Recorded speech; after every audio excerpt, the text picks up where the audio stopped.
Hey, what's up, everybody? Thanks for tuning in. You're listening to the Imagine Dignity podcast. Hey, what's up, everybody? Terrence here. Right now, I am sitting with my brother and friend. What's your name, bro? Akeem.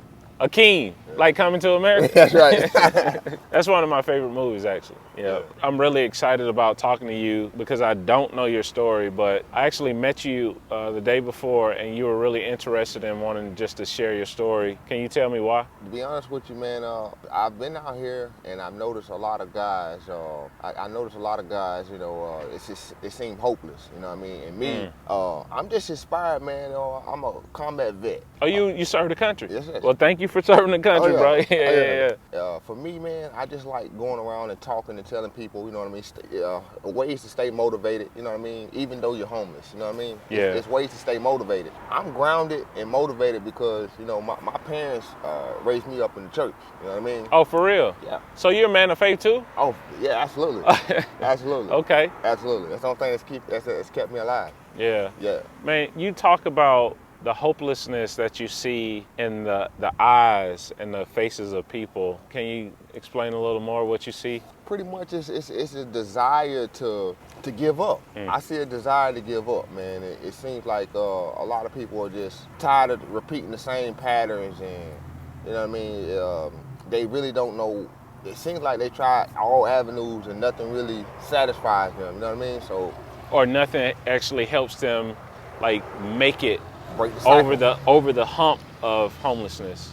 Yep. You know, I've traveled around and I know that hopelessness. Not only have I seen it in the eyes of people, but I know it personally. And I know how hard it is when you may feel isolated or feel like you don't necessarily have the community you need, because you draw strength from community, right? Support, yeah, absolutely. You know what I mean? And when you feel like isolated and you don't feel like you have that strength of support in community, it makes it very difficult. Why do you think? I consider it like support is basically like milk to the bones. You know what I mean? You need it. You know what I mean? You need unity. You need unity. That's a small word, man, but so powerful. Yeah. Unity. And unity to me is support. Yeah. It's a phase of putting myself in your shoes, vice versa. That way, you know, I can, you know, understand you more, or understand your situation more, you know, or understand how to help you better, X, Y, Z, you know. Yeah. Man, you said something so powerful. I talk about solidarity, unity, and those are like my core values, bro, like this sense of belonging. And I think it's a message that we don't hear enough of, but I could tell something grounded you in that. And you also say that you're a veteran, so like, did that shape you, or did your upbringing shape you? How did you come to these core values? Oh, absolutely, absolutely. My parents were they were very spiritual teachers. You know. Yeah. One of my parents is from Haiti. One of my parents is from up north. Being from the South, man, I can see a difference between the northern attitude and the southern attitude. You know what I mean? The northerners are more stern and, you know, to me. Yeah. You know, my personal opinion. And, you know, my mother, she didn't play any games, you know what I mean? And she's been through a whole lot, so, you know, that upbringing definitely rooted me, you know what I mean, into not playing too much, and also, you know, with her being a woman of faith, you know what I mean, that definitely grounded me, you know what I mean? Just like a solid foundation. Absolutely. Don't take stuff for granted, you know. That part. Yeah. Treat people the way you want to be treated. Show respect, and you know, there's a lot of different values that they instilled in me, man. You know, when you get older, you're gonna make your own choices, though, for sure. Yeah. But yeah, man. My parents definitely were, you know. Well, big shout out to your parents, man. Like I've never met your parents, but I can feel their imprint on you. Yeah. You know what I mean? I appreciate it. Yeah, I definitely do. How did you get into the service? Like, what was that journey like? How did you make that decision? I started off young, having kids. You know what I mean? I had my first kid. I was, I got my wife pregnant when she was 15. I was 15. Oh, wow. And so I knew by the time that I turned 16, I most likely wasn't going to graduate from high school. You know, I wasn't taking school as serious because I was so popular, you know what I mean? Oh, wow. You know, so I just didn't take it serious, you know. And that's a whole nother thing. Like, when you're popular and you want to be the cool guy, it doesn't help you out. it doesn't really help you out. So you know that it pretty much put me in the mentality that it was a joke in a way. You know what I mean? Yeah, I didn't take school as serious as I should because I had so much going on. You know what I mean? So what I decided to do, by the time I turned 16, I wanted to sign up for the military. Oh wow! And they allowed me to. So you knew early on that you were going to the military? No, I knew that she was pregnant, and I knew I wasn't going to graduate. Yeah, you knew you had to do something. Absolutely. That's what your parents would tell you too, right? Yes. Yeah, so that's what I did. I signed up for the military at 16. I signed up a day before she was born. You know your daughter? My daughter, yeah. Wow. Yeah. Yeah. Yeah, so that's what I did, and now she's 18. Your daughter's 18? Yes. Wow. How long did you serve in the military? I had 8 years. You had 8 years? Yeah, 8-year contract, man. Brother, thank you for serving the country. Because this is a pretty sensitive topic because there's this contrast, right, of, you go, you serve the country. No matter your journey there, you serve the country. But on the flip side, we see many veterans who may find themselves living on the streets. Absolutely, man. How does that contrast sit with you? To be honest with you, man, it's like this with me. This is how I see it. I see it as if a lot of people go in the military, they go through so much, and their brain, it's overwhelmed, but they also can handle any condition. I see. They adapt. I see that perspective. Because you was in combat too. You see what I'm saying? You were trained to survive. Survival. That's it. So that's it, brother. Yeah. 100%. Yeah. Any situation I can adapt to. Right. No matter what. And still maintain a good attitude. Most of the days. Most of the days. 7 days in a week, but at least 4 of them, man. I'm motivated 4 of them. 3 of them, I don't want to talk to anybody. Yeah. How do you go from serving the country? You said you were married, you have children, to not having an address. It goes like this, man. A lot of times you have conflicts, and everybody does. And sometimes you just outgrow each other. You know what I mean? With me and mine personally, I was told I had to leave. You know what I mean? And I left. And when I left, I didn't have anywhere to go. Right. You know what I mean? Yeah. I didn't have anywhere to go. You know, it But hurt. You had a house. A beautiful house. Beautiful house. You used to cook? Oh, cook. Man, you see this lawn? Yeah. I planted flowers. I built stuff. I'm a carpenter. You know what I mean? Wow. I built my house it's a beautiful home. Yeah. And my wife and kids still live there now. Yeah. And man, I've done a lot of good things. You know what I mean? But for some reason, it was to the point where she's like, you have to leave. Yeah. You know what I mean? So you miss your family? Absolutely. Yeah. Yeah, 100%, man. Yeah. I love my. That's all I know. Yeah. That's all I know. Do you ever get a chance to talk to your kids? Yes. I talk to them like every day now. That's awesome. Yeah, man. But I lost my phone the other day. I was going down the road. It had it in my pocket and it fell out. Do you have an email address and all? Yes. Bro, I'm gonna buy you a prepaid phone today. No, I'm dead serious. As soon as this is over, bro, I got you. That'd be great.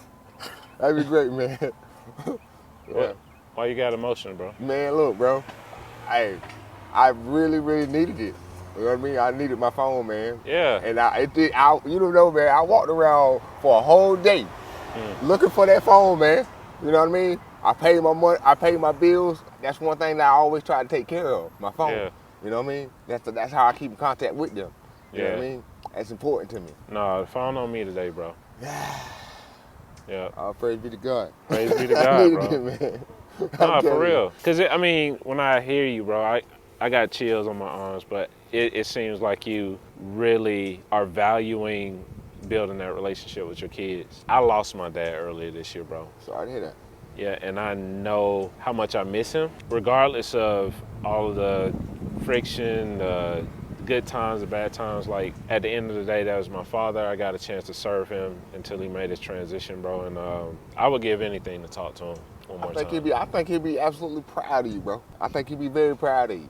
No doubt about it. You know what I mean? I'll tell you the truth. I appreciate that, truth be told. Yeah. Truth be told. I have a son, too. I have all 4 of my kids by my wife. That's awesome, man. Been together since 7th grade. Yeah. And my son is 17 now. You know, I've always tried to keep him under my wing. Regardless of what his mom said, I don't care if I'm cutting grass. Yeah. I don't care if I'm, pulling twigs, whatever it was. I always tried to keep my son with me. That way he can learn, every little thing from pain to hard work or whatever. Yeah. And I can tell that your dad spent a lot of time with you, you know what I'm saying, and made you into a good man. I saw you yesterday.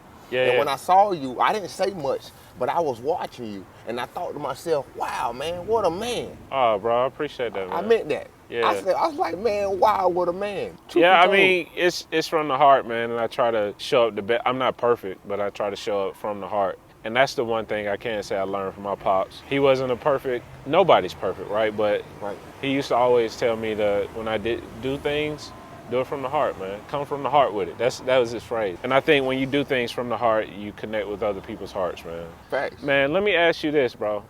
What is the most impactful thing somebody has ever done for you while experiencing homelessness? Just giving me food.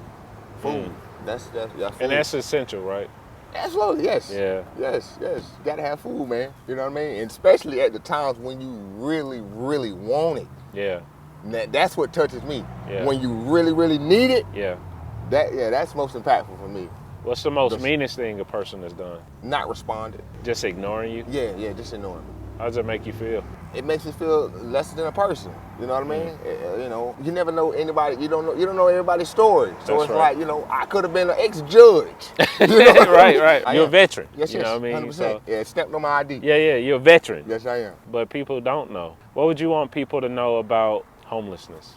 I want people to know that homelessness is it's available to anybody. Yeah. It is available to anyone. Circumstances can change in the blink of an eye. I went from a $350,000 house to concrete. I mean, a house full of kids, thousands of the dogs we have, thousands of dollars. I mean, I couldn't imagine coming out here. For the first 6 months, I was really lost. You know what I mean? I knew I could handle it. Yeah. But I was lost. I was like, no, you know, it took me months to get over, man, not for real. Yeah. You know? It's shocking. Very shocking. I mean, and you had never experienced homelessness in your life. Not once in my life, man. Wow. Not once in my life. It was God showing me that He give and He can take away. And you have to cherish every moment. Yeah. You have to cherish all the people that you love. I mean, it's like, you know, it made me realize a lot of stuff, man, to be honest with you. But what would I say about homelessness? I would say that, like I say, you know, it can happen to anyone. Yeah. If you see someone that seems homeless, yeah, don't go by the eye, go by your heart. You know what I mean? Judge people by like, you know, everybody. Some people, you might hear people say third eye and all that stuff. To me, the third eye is your overall feeling of the person. Don't just go off how they dress or you know, how loud they are. You know what I mean? Go off or what the external the presentation. Physical, Bro, it's a scripture in the Bible that says God doesn't look at the exterior, He looks at the heart. Meaning you can have a nice car, you can have a big house, you can have all that stuff. None of it matters. What matters is the worthiness a person possesses on the inside. Absolutely. And everybody has worth. God judges the heart. That's right. And judges the outward appearance. That's right. That's why you have to take care of your outward appearance. And two. Because, because somebody say, oh, no, he's not even worth my time. That's what I learned about that verse. Yeah. Yeah. Bro, you're going to be on Imagine Dignity podcast. How you feeling right now? I'm not mad. I appreciate it. I'm happy. Yeah. It's the first time ever doing a podcast. But, I mean, to be honest with you, man, in America, man, a lot of people really need to understand that in the blinking of an eye, man, things can change. You can be in a Range Rover today and be on 2 feet tomorrow. You know what I mean? To be honest with you, I've seen people come from 6-figure jobs to back to minimum wage. You know what I mean? Things can change. You know, and I can't say it's according to the situation, but I can say it's according to what God, you know what I'm saying, wants to happen. Yeah, or how life just unfolds. That's it. Yeah. Everything is in His hands. That's right. You know what I mean? God does whatever He wants at any given time. Brother. There's nothing we can say about it. You're powerful, man. You're speaking good. Thank you for being on the podcast. No problem, my brother. Thank you. Right now, I have a lot of emotions and chills as I think about my interview with Akeem, mainly because he is a father, he is a veteran, he is someone who has served this country, but also just his articulation of where he is, you know, owning both his shortcomings as well as his vulnerabilities. And, you know, it really touched my heart. You know, I was really just shocked at how young this brother was and how he talked about having a home and having a family and losing everything and ending up on the streets. One of the things that I really related to him about was the fact that he loves his children, but also how he lost his cell phone and lost touch with him. And so, I was really honored to partner with people who've reached out about helping people who've been on this podcast. And I was really honored to be able to get Akeem a cell phone just so he could reconnect with his children.